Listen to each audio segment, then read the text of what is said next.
À la fin du XIXe siècle, un nouveau roi monte sur le trône du Dahomey.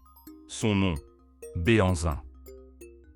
Il succède à son père, le roi Glélé, dans un contexte de tensions croissantes avec les puissances européennes.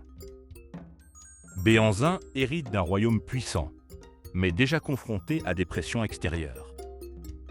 Dans la tradition dahoméenne, le roi est plus qu'un dirigeant. Il incarne l'équilibre du monde.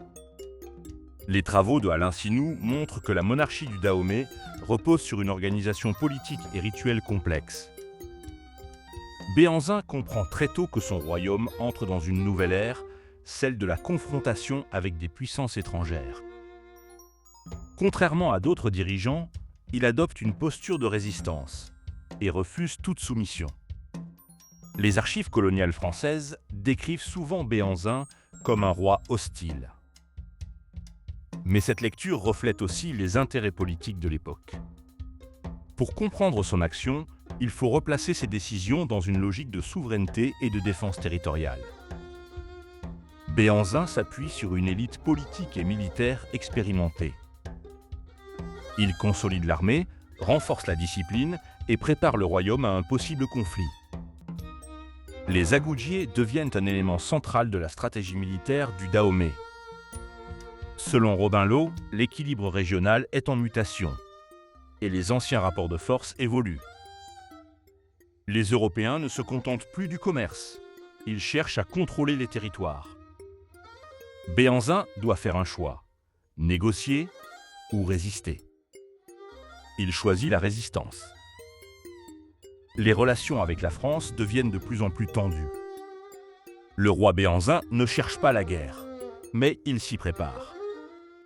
À mesure que le XIXe siècle avance, la tension entre le Dahomey et la France atteint un point critique. Les zones côtières deviennent essentielles pour le commerce et pour le contrôle politique. La ville de Cotonou devient un point stratégique majeur. Le Dahomey considère cette zone comme faisant partie de son territoire. La France affirme son autorité et installe une présence militaire. Des tentatives de négociation ont lieu. Mais les positions restent opposées. Les archives coloniales présentent ces tensions comme une nécessité d'intervention. Mais elles reflètent aussi une volonté d'expansion. Comprendre ces événements nécessite de croiser les sources et d'analyser les intérêts en jeu.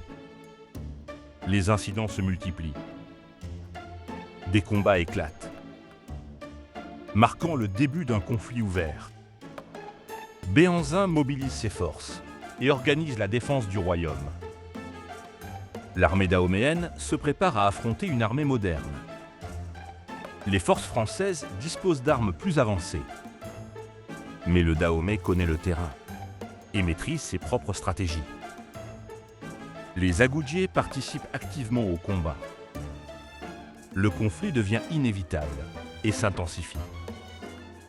Pour Béhanzin, il ne s'agit pas seulement de défendre un territoire, mais de préserver une souveraineté. La guerre ne fait que commencer, et elle va transformer le destin du Dahomey. Moi, c'est Mamadou, à bientôt pour un nouvel épisode sur l'histoire du roi Béhanzin.